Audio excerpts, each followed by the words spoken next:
Thank you very much, comrades. We are in the political school of the NNLC Youth League. Let me introduce the speakers. My name is Pusiso Klaba.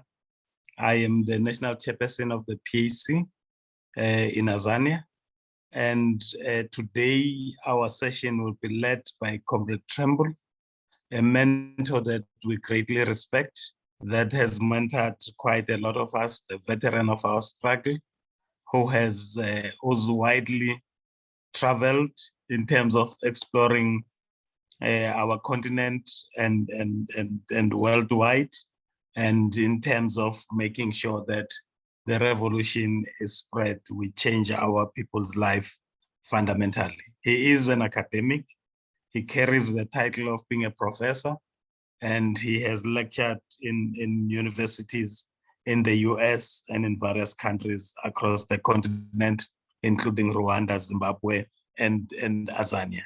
So it's we're looking forward to a well-packed revolutionary theory for today. I will then give Comrade Mafafa just to comment and welcome us before I then hand over to Prof.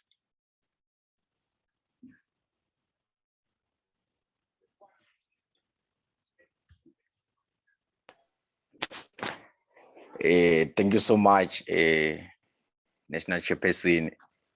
Thank you so much to our guests, Pan-Africanist guests, who are present here to educate us, to capacitate us, to help us view things in a way that will benefit the struggle to the United States of Africa, which we are voicing to, and that will help us to overthrow the regime in Swaziland that is still torturing, killing our people.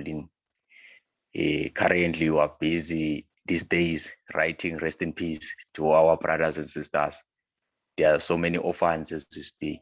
There are some of them with so many street kids.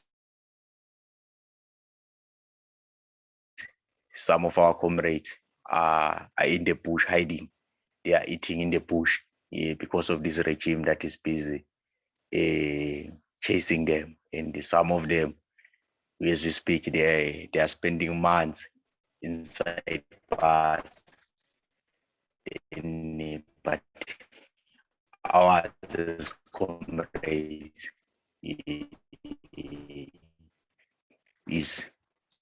is very simple, that our call is very simple, that we want to overthrow this regime to a democratic Swaziland, and we hope that the president of our case here will help us to advance our struggle in Swaziland. Thank you so much, comrade. Thank you very much, Comrade Trimble. I will then hand over to you. I'd like to thank the PAC of Azania for inviting me, particularly Conrad Spusiso and Conrad Mafafa. The topic that I've been asked to talk about is revolutionary Pan-Africanism. And revolutionary Pan-Africanism, for us, Pan-Africanism is the total liberation and unification of Africa and its development under scientific socialism. And I'll speak to that more. But for some, they refer to this as distinct from other forms of Pan-Africanism as revolutionary Pan-Africanism. Now, I'm going to cover an overview of what is Pan-Africanism first, and then speak to what is needed in terms of achieving Pan-Africanism as an objective, particularly addressing the importance of revolutionary African intelligentsia, and also the necessity for the total destruction of neocolonialism. Then I'm going to end by linking this more broadly with land reclamation and indigenous rights, and speaking to how Pan-Africanism must link to other broader related movements. So to speak of Pan-Africanism, we really have to look at it in the three forms that it's taken on. For some, Pan-Africanism is an ideology, a set of ideas that guides one's actions. And my comrades in the PAC are familiar with that as a concept of ideology. More broadly, Pan-Africanism has been addressed for over several hundred years as a movement that speaks to bringing Africa together. The All African People's Revolutionary Party defines it succinctly as an objective in terms of the total liberation and unification of Africa under scientific socialism.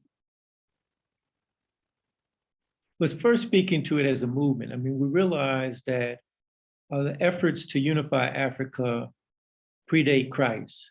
I mean, there are efforts for Africans moving up and down the Nile to unite. There was a Bantu movement that swept from West Africa down through Southern Africa up toward the East. And this is why we see the sharing of languages and linguistics across Africa. So the movements to bring Africa together went on for centuries, and it was disrupted by the oppression of Africans, first by the slave trade and slavery that was terribly disruptive in terms of transporting millions of Africans across the diaspora and creating the kind of chaos within Africa that set us back. But then again, in 1884, we saw with the Berlin Conference, the only effort where capitalist countries came together in a capital of a capitalist country and sat around a table and carved up a continent. Never before have we seen this. And this is what had set the tone in terms of dividing Africa into these 54 some odd states that attempt to be autonomous. So tracing the early history of the Pan-African movement, many people refer to W.E. Du Bois as the father of Pan-Africanism because of the key work that he did, being a participant in the first Pan-African Conference and then organizing 5 Pan-African Congresses. But we see that it predated him with people like Sylvester Williams, who was key in terms of the first Pan-African Conference. We see that these Pan-African Congresses were key, and that the 5th Pan-African Congress was where we took a leap, both in terms of the participants and also the agenda, and that it really called for this mass base, a clearly defined Pan-Africanism that spoke to the liberation of Africa and spoke to the unification and also spoke to socialism. After that, we saw 2 other key Pan-African conferences in the 20th century, 1974 in Tanzania and then 1994 in Uganda. The 20th century, the efforts were about to rebuild Africa, and that we realized that the devastation that capitalism had caused Africa, that we could never have a strong Africa that was capitalist oriented. So that it was necessary for any agenda that looked at building and rebuilding a mighty Africa to look towards socialism, and that this socialism had to be a path toward communism. One leap in terms of the 20th century was when Kwame Nkrumah projected an agenda to how to go about this in the Handbook of Revolutionary Warfare, where he called for both the formation of an All-African People's Revolutionary Party and an All-African People's Revolutionary Army, and an All-African Committee for Political Coordination that would take on the task of bringing together the forces of revolution in Africa. We see that within the 21st century, that the continued efforts toward Pan-Africanism, with the African Union calling for the creation of these 6 regions to move toward the unification of Africa, including that the sixth region being Africans in the diaspora, but also the forming of the Pan-African Parliament, which was designed to have these representatives from African states come together and actually set an agenda for moving us toward African unity. Unfortunately, we see that these efforts of the AU and the Pan-African Parliament have been far, the practice has been far from the ideal in terms of that. We also see within the 21st century this assault on Africa with the US-based AFRICOM setting an agenda to build military bases and militarize in terms of an effort to keep Africa oppressed. We see the agenda in terms of our task in the All African People's Revolutionary Party of building a revolutionary party and of building a worldwide Pan-African movement that will lead to this AACPC that Nkrumah envisioned. So we realize that Pan-Africanism cannot be achieved without mass organized struggle. And this is the key, mass organization. So we have to look at what types of organization exist and where should we be on this spectrum. So we have many temporary organizations that are set up to address particular issues. We see them today, organizations springing up just to address Ethiopia and the oppression there, and they will disband soon after that. We see trade unions and workers' organizations that focus just on particular work arenas in terms of getting them just salaries or better benefits. Now, both of these types of organizations are positive in the sense that they're trying to empower people. They're trying to bring justice. Just as we see student organizations that do a range of things, from calling the fees must fall to actually assisting in terms of workers' rights on the campus.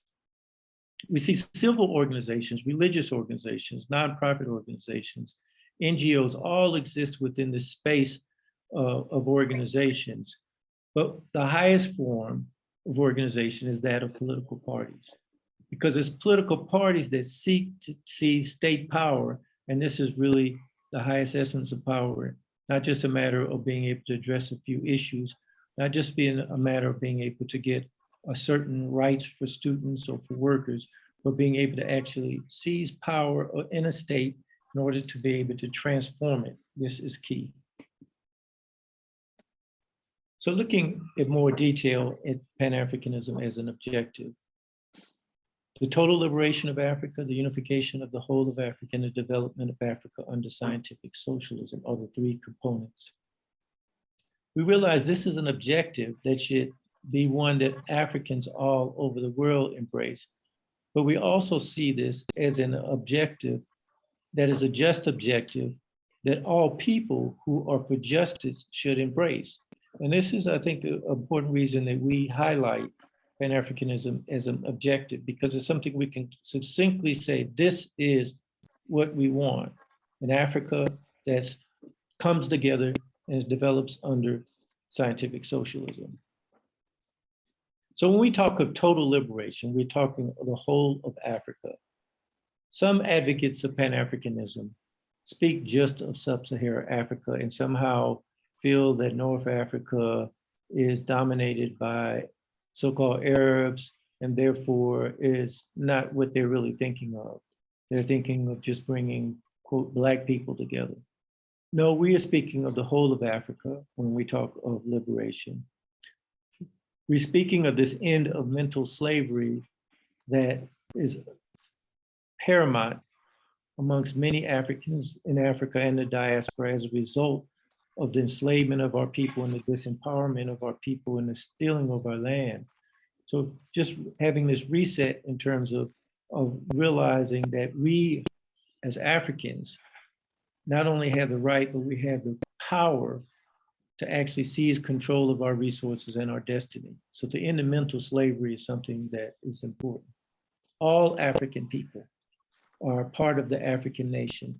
African people, the hundreds of millions or billions plus that are in Africa, but also the hundreds of millions that are in the diaspora, are all African people and owe their allegiance to Africa. So when we talk about this liberation, we're speaking to the liberation of those also in the diaspora. Africa must control African resources. This is key. I mean, we can't have liberation if it's just a matter of having a so-called vote when we don't control our resources. We see this in occupied Azania every day. We don't control our resources. We have a vote, but we don't control our resources. So when we speak of this unity, we're talking about the 1.5 billion Africans over 113 countries being one people, one destiny. And that we see this one broader culture that has many, many aspects to it. We see our one broader history that has many windows to it. And this is important in terms of us coming together and understanding that we have a shared oppression, a shared enemy, and that we have to come together in a unified force in order to put an end to the oppression that we face. We're exploited by these forces of capitalism and Zionism, imperialism, and neocolonialism. So it requires allegiance to the whole of Africa. And this is important because there are many Pan-Africanists in different corners of Africa that are satisfied with just struggling for their corner of Africa and just giving voice to a sense of being part of a broader Africa, but not really fighting to eliminate the borders or not really fighting to eliminate the oppression they see in neighboring countries. That's why I think it was important that Conrad Mafafa spoke out about what is happening in so-called Swaziland. So the last I'd like to speak in terms of the third tenet of the objective of scientific socialism. And this is important because there are many advocates of bringing Africa together in terms of their notion of Pan-Africanism that don't see the significance of scientific socialism. They are those that even will admit that we cannot have capitalism, but don't recognize that the alternative is scientific socialism. And it's because this is something that an area that we really need to study more to understand both the theory of scientific socialism and the various attempts at scientific socialism, which we should refer to as scientific socialism experiments, because it is a process where we want the workers to control a workspace. Communities should be control of their communities. And in the case of Africa, we must control our land and the resources that come out of the land, both the natural resources and those that we come as a result of us farming the land. And that if we don't control these, we really don't have control over our space.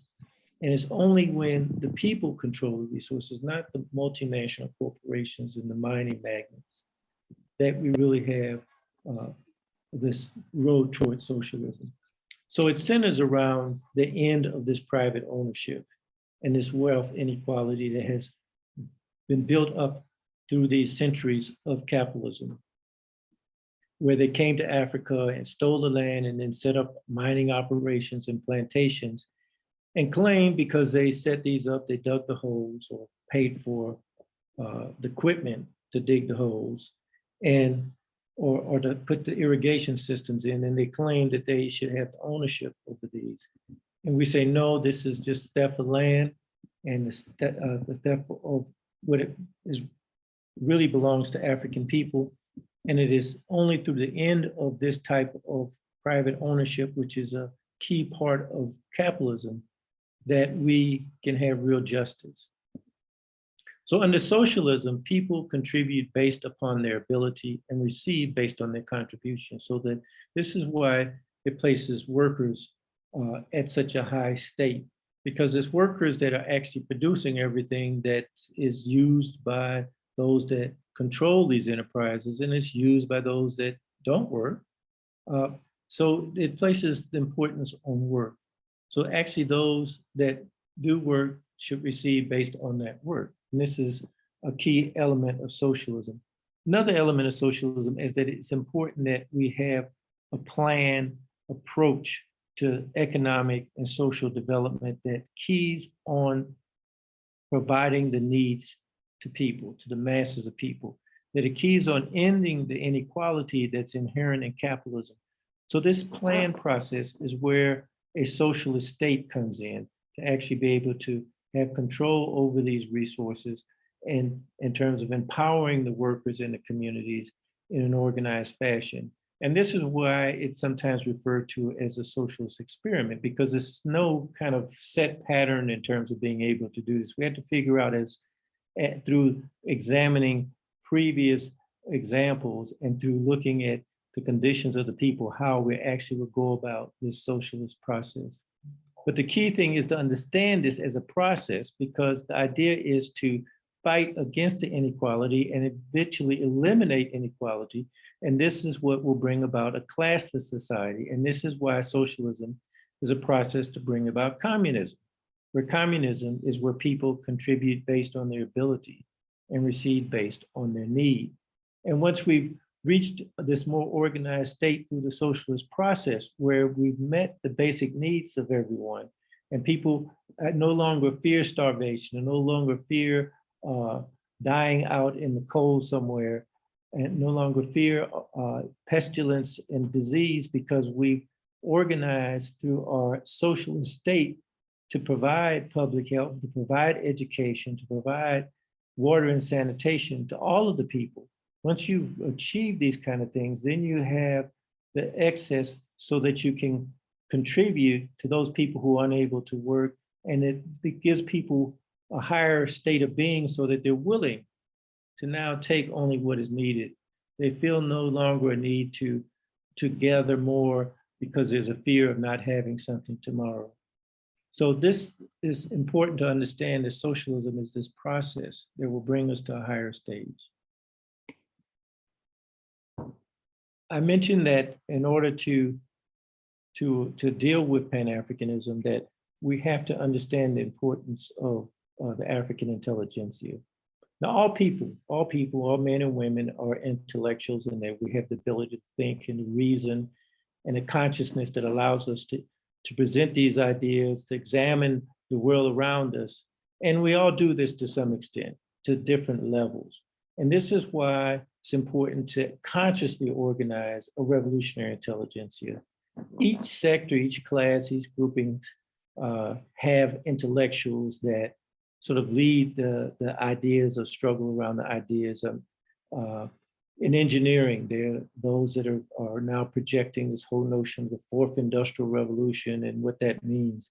And they serve a certain role within that group or that sector in terms of those intellectuals that are battling over the ideas of what that means. So what we have to do is we have to consciously train a revolutionary African intelligentsia. We had to consciously do that by taking the most progressive forces that are involved with the movement, those most progressive and those aggressive thinkers that are within the different sectors. But we had to focus on where we can gain the most ground in terms of developing this revolutionary intelligentsia.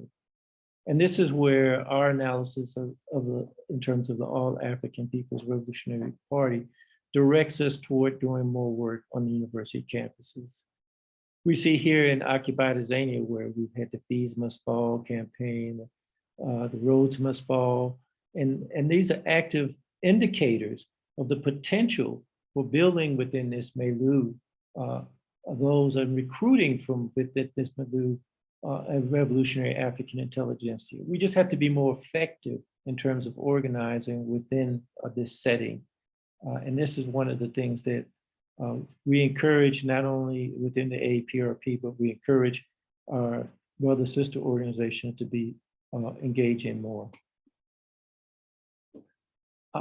Secondly, in this process of addressing Pan-Africanism, we have to know what we're fighting.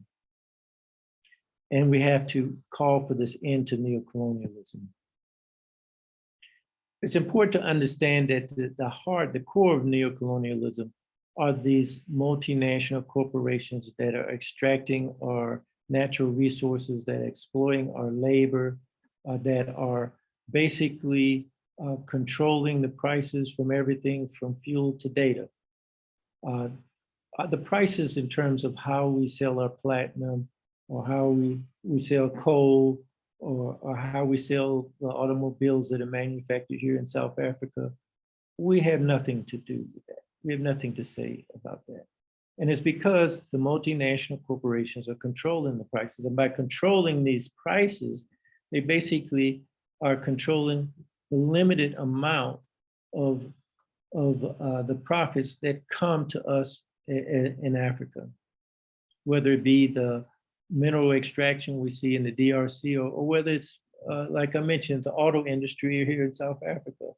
These multinational corporations are linked together and they are controlling these. They are deciding how to extend the operations. And it's this massive control that really speaks to how Africa is on a new form of colonialism.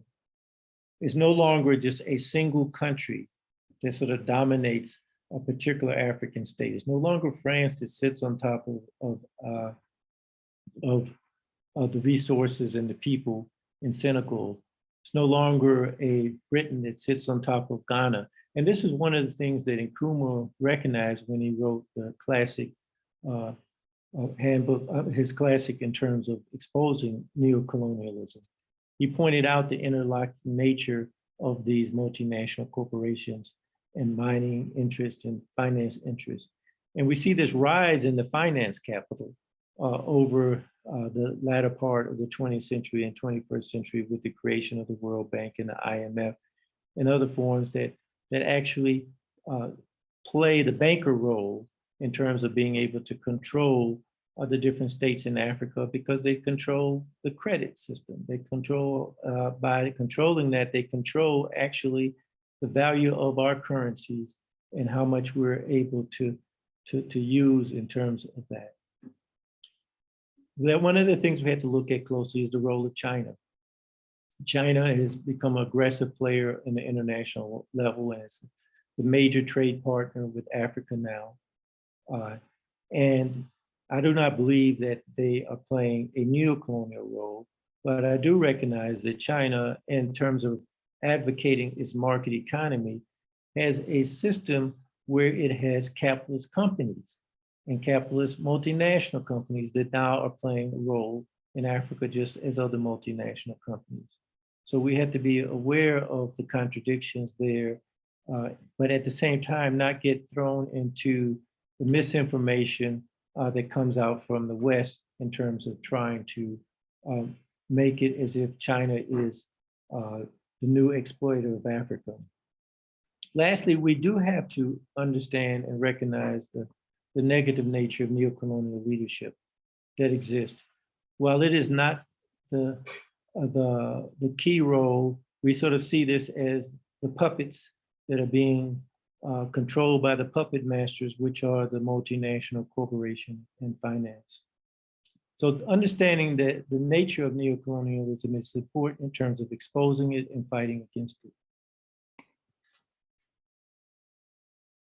Two other points that I want to raise. One is the significance of land reclamation in our path and journey toward Pan-Africanism in terms of liberating Africa.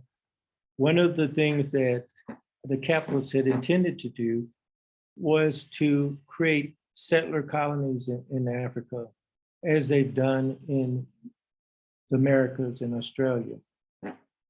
And this is what has created the disparity in land ownership in terms of Europeans owning significantly more land across Southern Africa.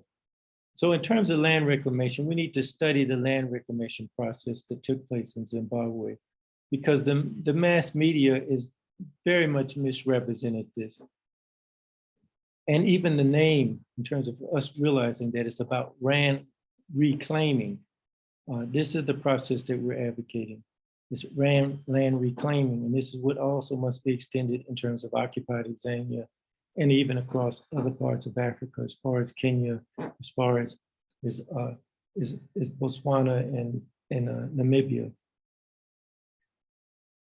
So this process that Zimbabwe went through in terms of examining the different types of land holdings and actually having people, having a team of people who went out and investigated and categorized the different land, and then going through a process of then listing the land as land that was being reclaimed and giving an opportunity for people to oppose that in court, all things that people are not aware of.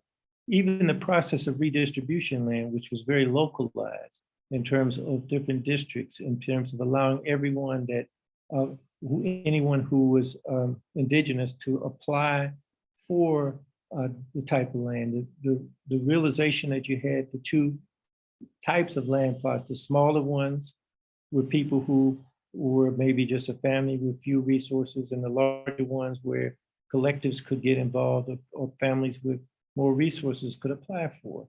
All of this is left out of the narrative that capitalists want to project. They want to project a falsehood in terms of saying that this land was somehow just given to the cronies of President Mugabe. There were over 350,000 distributions of land that were done on, like I say, on a local level. That's 350,000 families that benefited from this. And with the average size of a family in Zimbabwe being 8, this is over 2.2 million people directly impacted by the land reclamation process.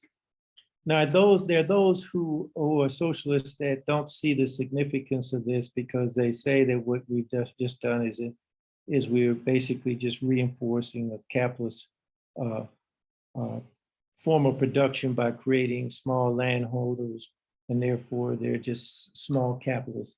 But we see the significance of this in terms of fighting against the inequality and ending the injustice that exists in terms of the theft of land as being key steps in terms of us moving towards socialism. And this is important in terms of the broader land reclamation process. We see it's important to oppose the sanctions. The US had the audacity to call itself creating something called the Zimbabwe Democracy and Economic, I think it was Economic Development Act. And in fact, it was nothing but sanctions that crippled, that tried to attempt to cripple the Zimbabwe economy and force a regime change. It had nothing to do with democracy, it had nothing to do with economic development. In fact, it was opposed to democracy because it was a clear attempt to create a regime change by squeezing the country. So we need to observe what has happened in Zimbabwe and observe the opposition. And we need to fight against this type of form of sanctions, because if we are to initiate the just efforts we need here in Azania and maybe to redistribute land, we have to be prepared and understand how the machinery of capitalism and imperialism and neocolonialism is going to reach out and impose these sanctions in other instances. The call for land reclamation is very much linked to the right of indigenous people. We see this as Africa for Africans, but we also see it's important to embrace the indigenous rights of other people. This is why we hold high our solidarity with Palestinians.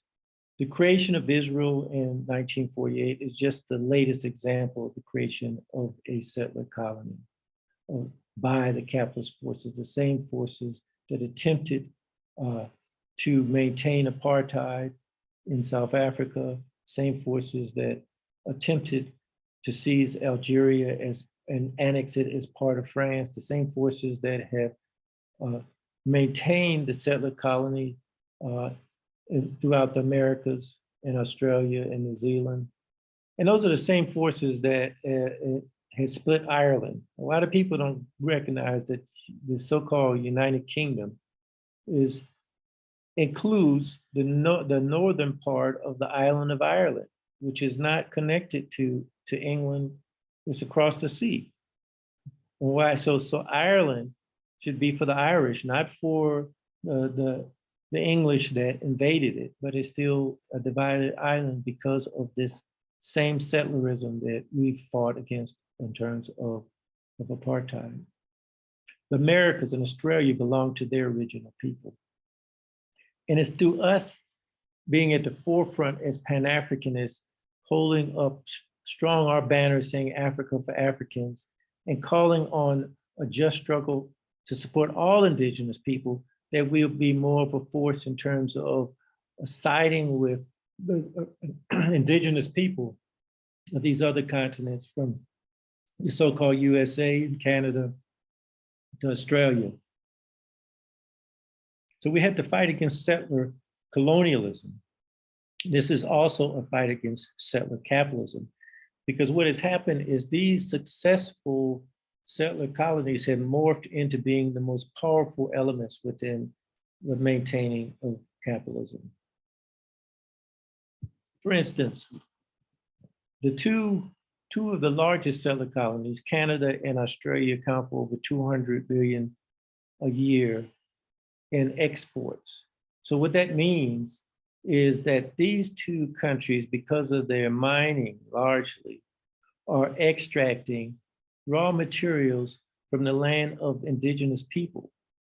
And yet the invading forces, the settlers, about 35 million in one and 25 million in other, maintain this. And they're basically settlers that came largely from England that then occupy these countries in no way through the choice of the indigenous people. So our fight for indigenous rights is important in terms of extending it to support the original people in other areas, and also seeing this fight against settler colonialism as extensive, because it's basically a fight against capitalism. And this is because settler capitalism is what dominates. So in doing this, it's important to work together. The All African People's Revolutionary Party has a range of organizations we refer to as our brother sister organizations, like the PAC of Azania, like the PAIGC in Guinea-Bissau. And it's important that I think all organizations sort of take this view of what identifying these key organizations that they have common ground with, that they can work with. Then we also have allies and alliances we form. One is the worldwide anti-Zionist movement that we've been working with a number of organizations that agree in terms of the need to vehemently oppose Zionism. Fronts and campaigns play a key role in terms of working together. One of the roles that we play in terms of this is in the creation of the worldwide Pan-African movement at the Worldwide Pan-African Conference that was held in Soweto several years ago and hosted by PAC with participation from the AAPRP and ZANU-PF and the ZAPU and several other organizations. So this working together is key in terms of us building not only a broader movement, but even assisting each other in building our respective political parties, which are going to be needed in terms of seizing state power.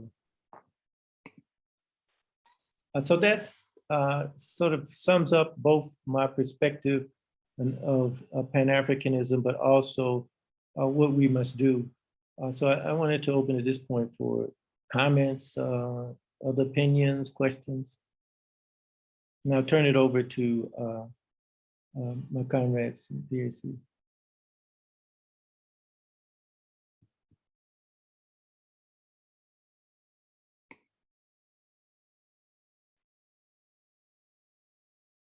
My comrades, Spusiso.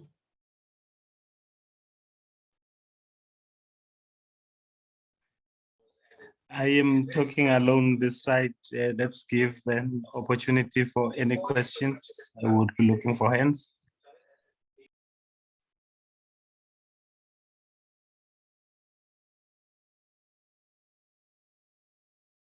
Comrade Fana.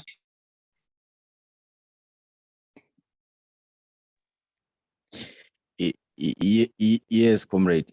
Yes, Africa. Thank you so much to our speaker, comrade Trimble, for the presentation. Comrade, may I ask? I have two questions to ask to our speaker here. Sorry for what say. I have turned to Mfana's phone, not Comrade Mafapa. I have this problem of internet.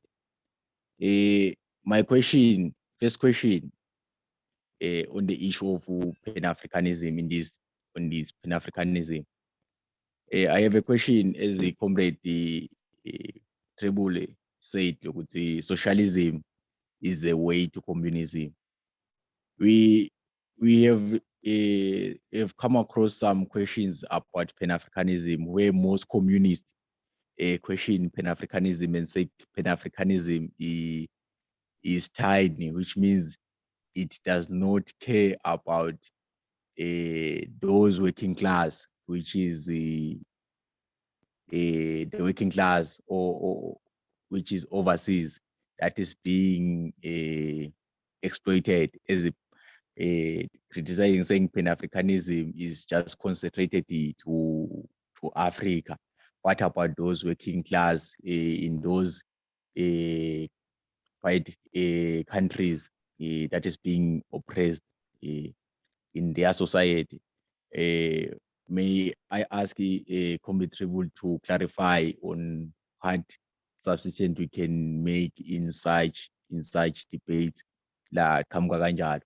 Then question number 2, it's yes, as our speaker was saying here, he said that capitalism came in through colonization, which means when they come, those Western countries to colonize Africa, they divided us and bring their system of capitalism to exploit us and loot our resources. Which means if there's another question, which means in our fight as Africans, because Africa is what, which means there will be no pure socialist state as Africans are divided, because we have so many countries which call themselves democratic countries, but we have seen that they speak about socialism, but we have not seen a pure socialist country in Africa. I can make of these democratic countries, South Africa. When you look at them, it's a bit challenging, but you hear them speaking about socialism, but looking the way they do things, that is not socialism, and all over, which means without Africa being united, my question is that there will be no socialist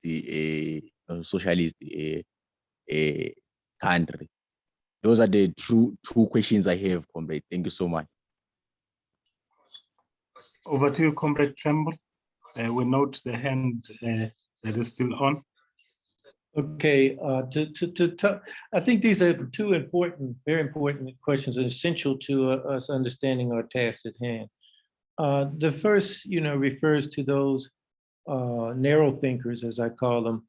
They call themselves communists that,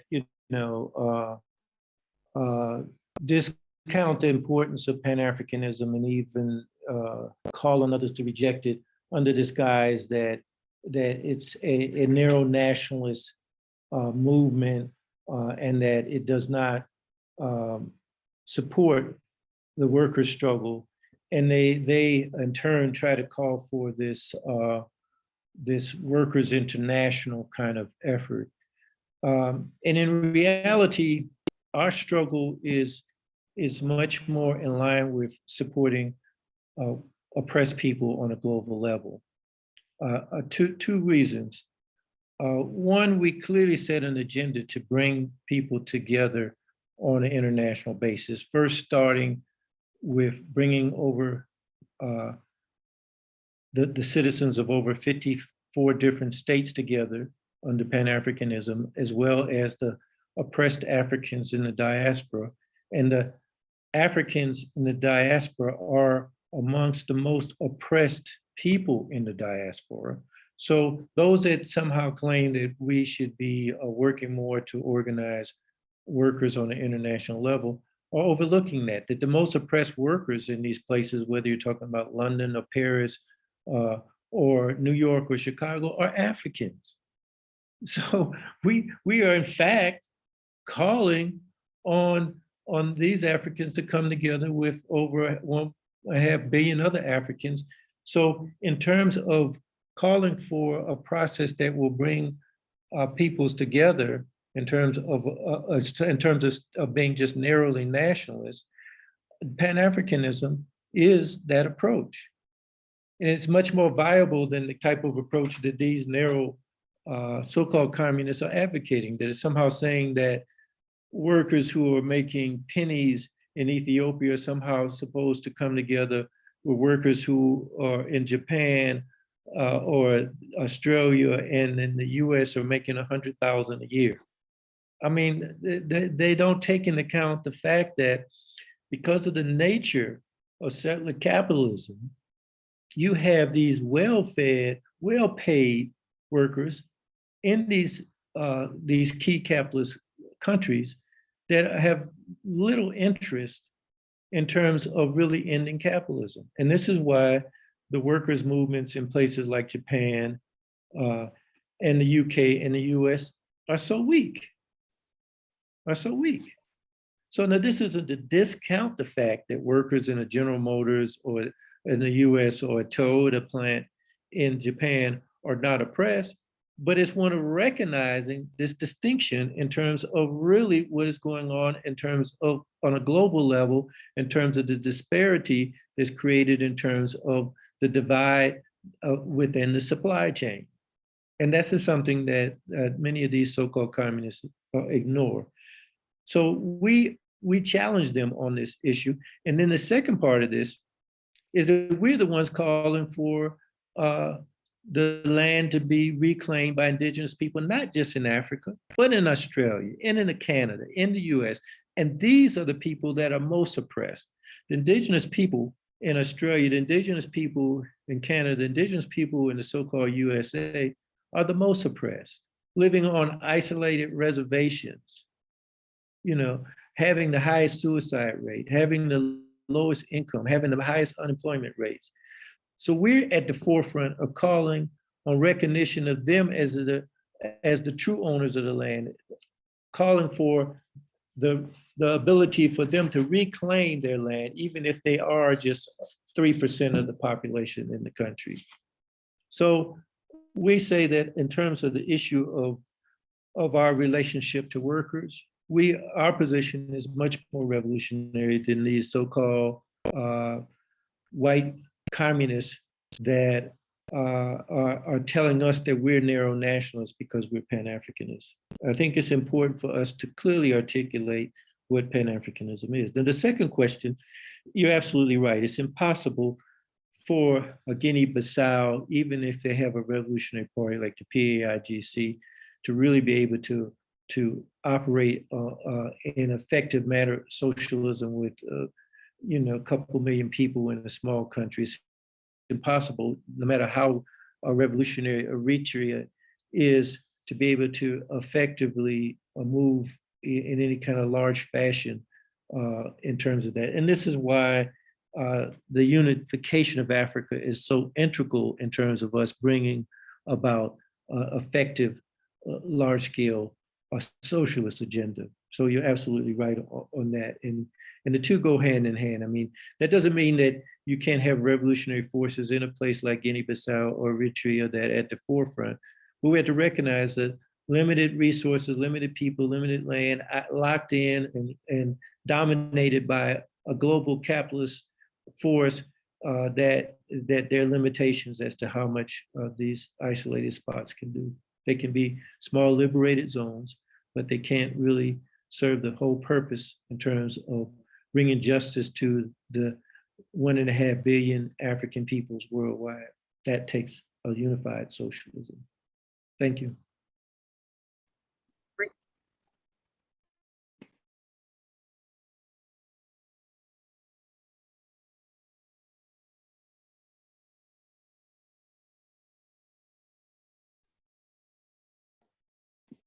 Are there other questions, comments? Yes, there are questions, Comrade Tlajayo. Greetings, son of the soil. Greeting to our comrade John.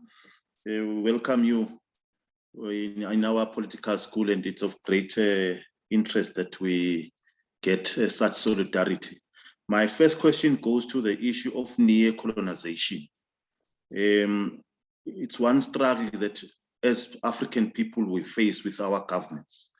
The more we struggle for socialism and freedom of our people and the reclaiming of our land and resources, the external forces come out with a stronger and more committed government that is supported by imperialists and multinationals. And the support that you would expect from our African brothers and Africanist states is in majority of times lacking. And I wonder how, as Africanists within the Pan-Africanist movement, we can be able to address support and assistance for fighting for our brothers in those states that are weakened by the imperialist. In particular for us as Swaziland, we face a state that is supported by Taiwan, and mainly Taiwan is an imperialist state that is supported by the Western countries, and all the Western countries here are represented in their interest and the exploitation of the resources of Swaziland. So that's why this is of particularly interest to me and I think our fellow other African brothers. The last question I have is on the issue of the building of the Pan-Africanist movement. It's an interest that one has been having for quite some time, and I'm much in support of the great news that I hear that there are efforts that are being made to revive and strengthen it. But as we move along, I would really request that more efforts are done to get others that are not part to participate in those forums and support them financially if they can't have representatives, so that we can share in the building of a united Africa for all. But then the last part in building of the Pan-Africanist movement that goes with that question is also the concentration of the competition amongst ourselves as African people. Particularly, I'll make an example of South Africa and Swaziland. Here in Swaziland, we've got the NNLC as a Pan-Africanist party. We now have the EFF as a Pan-Africanist party as well, and we have a new party called Swalimo, which is also claiming to be a Pan-Africanist party. But the challenge I have is that there isn't any corroborated effort to then refine and identify the standing point of the identification of the ideology that we are talking about as Pan-Africanist in Swaziland, Pan-Africanist in South Africa. And I think until we have someone who is going to come out and defend Pan-Africanism as an institution, we'll always find that we have a lot of mushrooms of organizations that might be distorting the principles in which we stand for. I thank you.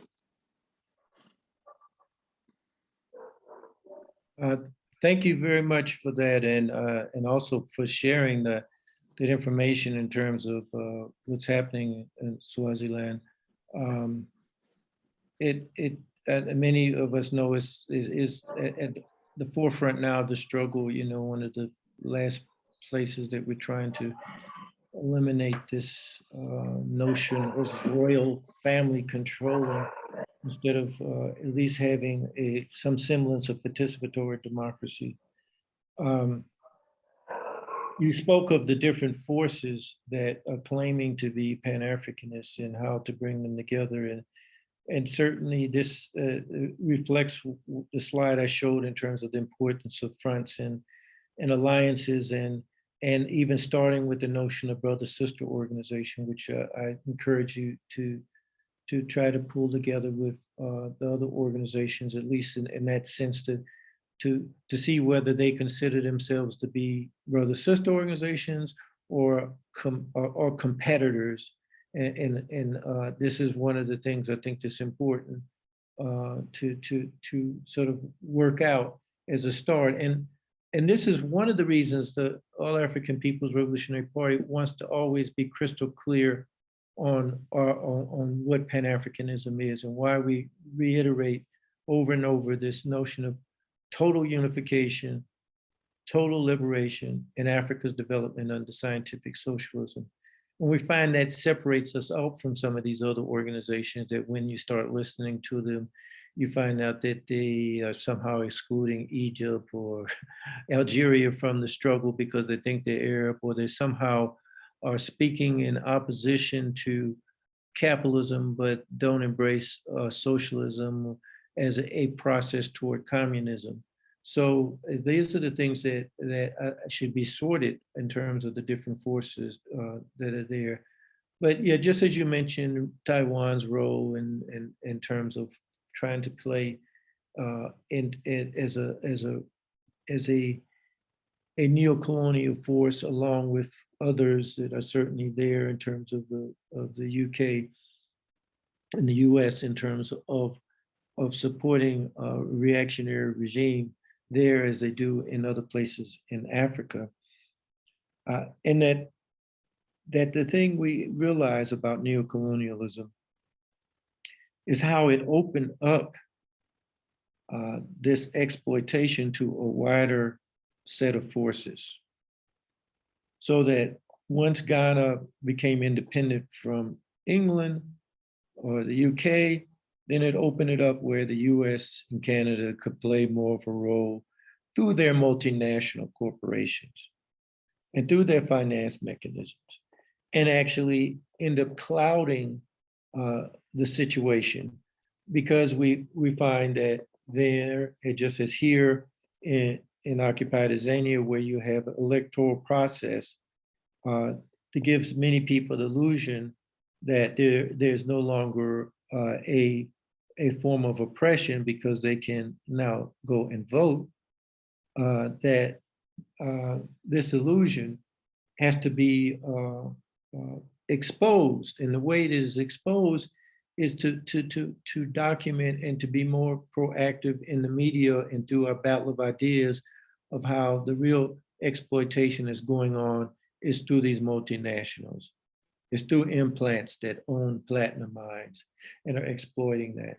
It's through the various so-called Stellenbosch mafia families that own and control so much of the resources in Africa, and are therefore using their so-called fact that they are so-called African companies to reach out and actually exploit other parts of Africa. While under apartheid, they couldn't go and reach out and exploit other countries. You couldn't have ShopRite going all over Africa like it does now, because it's considered an African company and apartheid is so-called ended. But what do you have? You actually have these same forces that were in power under apartheid that have gained more wealth, that have created more of an inequality. And this is part of the neo-colonial setup that has allowed these multinationals to do this. I think that one of the things that we have to do, that I spoke to earlier, to fight against this, is to expose the hypocrisy. And one of those key hypocrisies is the way they use sanctions. Because it's not just Zimbabwe that's getting sanctioned now, but we see the various uses of sanctions in terms of trying to manipulate and enforce regime change that exists from as far as how they operate in terms of dealing with Iran, to what we see they're trying to do with Cuba and Venezuela, to what they've attempted in various other countries across Africa over the years. Their use of sanctions can either be by openly passing the bill like they did with Zimbabwe, or it can be more subtle by just deciding that they'll no longer give a country credit. And by not giving them credit, then they are actually sanctioning that country. Or maybe because they decide that certain people they won't allow to do business outside of the country, or maybe a seizing of assets like they did in the case of Venezuela. So there are various ways that they operate, but it's all about squeezing the different places that are trying to oppose imperialism and neocolonialism. We have to expose this more. We have to come together and work in unity more in terms of fighting neocolonialism. Thank you.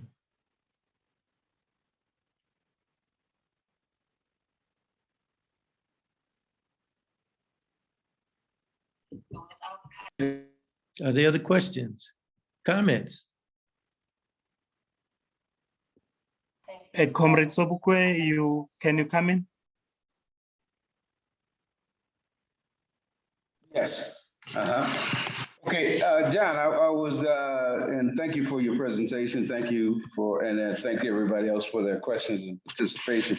But I also wanted maybe you to speak a little bit about, you talked about, the need to cooperate and to bring Pan-African groups that are, especially those who are springing up, and to try to make sure that we understand that whether or not we're in competition or whether or not we are working for the same thing, and therefore can see ourselves coming together. So I think, some of the strong things that Nkrumah wrote about in terms of in the Handbook of Revolutionary Warfare was this notion that we should have shared political coordination between revolutionary Pan-Africanist organizations. Maybe you can speak a little more to that, how some of his vision was in terms of bringing revolutionary Pan-Africanists together. Yes, that's, I think, an important point, Sobukwe, in terms of referring to the All-African Committee for Political Coordination, which he outlined in the handbook and goes through actually in more detail than he talks about the APRP. And I think it's because of the importance of bringing these forces together. And at that time, he was advocating bringing the liberation movements in Southern Africa together with the other political parties, such as the PDG and PAIGC. And we still see this as an important task. I mean, we have the PAC here in occupied Azania, along with SOPA and AZAPO, that we've been pushing to come together and to look at working with the APRP and the PAIGC and other forces to form this kind of committee that will speak to being able to both assist those states that may have, where the parties may have power, like in Eritrea or Guinea-Bissau, and at the same time, look at how to bring together other forces that can speak to us unifying around Pan-Africanism. And that's so important, I think, in terms of being able to have a effective global strategy. And this is what I think Nkrumah recognized and was advocating. It's a difficult task because we have organizations that have had a long life, like the PAC or like the PAIGC, and have been have had their congresses and agendas and have not looked at this in terms of the ACPC at this point. So to get it on the agenda, I think is our step now. And maybe, I mean, I think this is a good forum to raise this kind of question, not only because we have the PAC as a host, but also because we have people on this call from Zambia to Rwanda to Kenya to Tanzania that can examine the importance of what you're raising. Thank you. Can I have just a quick follow-up to that? Please. Okay, the other thing that you raised was the multinational corporations. And because they don't have the restrictions of the borders. I mean, they operate mining industries that span the whole continent and are able to operate with seamlessly across the continent and across the globe, of course. But in particular, we're talking about the continent. And when we talk about because I think in terms of Pan-Africanism, maybe we should be also saying that we should be able to organize across continents. And even if we, want to do something like a boycott of a certain multinational, that we should do it. It could be, if we were coordinated, we could do it across these so-called borders and do things in a manner that that we look at the continent and the diaspora as a seamless African nation in a way. I think that's definitely on point. I mean, what you raised, I mean, for instance, implants, Impala Platinum is operating, you know, across the border in Zimbabwe, it's operating here, and, you know, they have, their board of directors and corporate heads. They don't, it's not a separate corporation that's somehow independent in operating there, in these separate places. And we see the same thing with De Beers. We see the same thing with, other mining interests and other multinationals that are operating across Africa. Coca-Cola employs more people than some governments, and yet they're operating all across Africa. You see the symbol Coca-Cola, and they had to do their bottling locally in these different places, but they've organized this in a manner as one multinational corporation.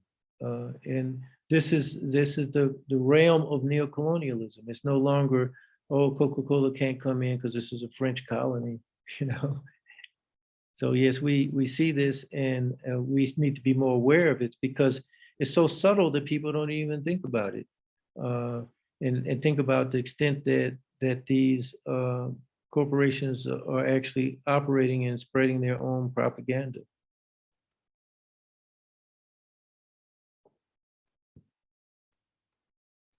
Thank you very much. I don't see any more hands.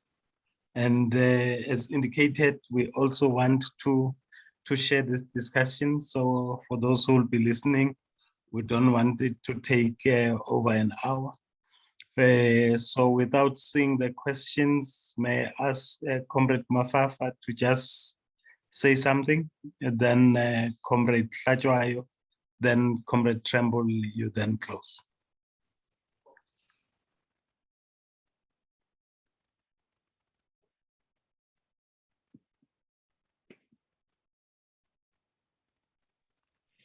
Thank you so much, Comrade National Chairperson, Comrade Gaba, and all our guests, Comrade John, and all our guests who are here, Comrade Hugo, for your contribution in educating us, capacitating us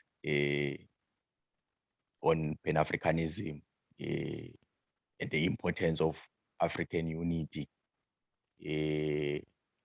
And think this contribution, I would say, as much as we voice for Pan-Africanism, we must have this relationship and come together and discuss with other upcoming, as Comrade our national chairperson, Mr. Tlajwayo, Comrade Tlajwayo, have said, we have so other Pan-Africanist movement that are emerging. Then we need to come together and see that are we still in the same page of Pan-Africanism. Thank you so much, Comrade, for such a presentation.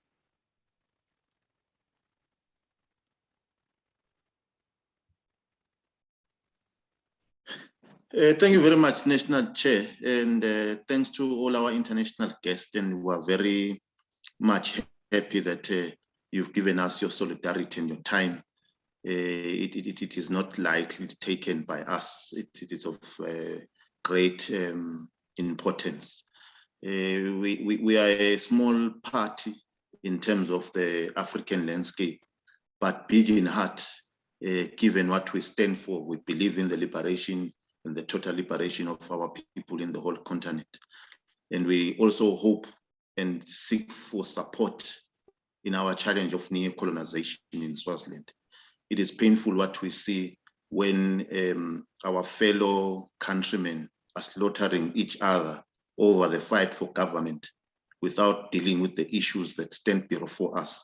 The issue of ownership of our land, the issue of ownership of our resources, the issue of the unification of Africa, and the issue of taking our space in the international hemisphere. So these are challenges that stand before us as the NNLC. And we're hopeful that we'll get your solidarity as we face a king that is fighting its own people simply to protect the interest of the multinationals and his interest personally. We look forward for your solidarity. We're at pains, we have comrades in jail, we lay funding for our own programs on the country, and whatever is offered to us will be very much accepted in our struggle of our people as we face the onslaught by our own government. And we hope for a new government that will put the people and the continent at heart. I thank you. Thank you. And I definitely look forward to us establishing more formal relationship with your organization. Conrad Zabukwe, who is also a member of the Central Committee of the AAPRP, should really be sure to have your contact information so that we can establish an ongoing relationship. I put this slide that I had up because this is really where I'd like us to, I won't say end, but I'd say continue in terms of really looking at how to build these types of brother-sister organization relationships where we're working together, and to be able to identify allies and alliances and fronts and campaigns that we can work on together. And certainly recognize that the different organizations represented on this call should be able to immediately become members of the Worldwide Pan-African Movement. You can go to www.pam.org and see those that are already on. So I want to end by thanking you as the host and thanking Conrad Spusiso for inviting me to participate, and just to let you know that we will definitely continue to work together. Thank you.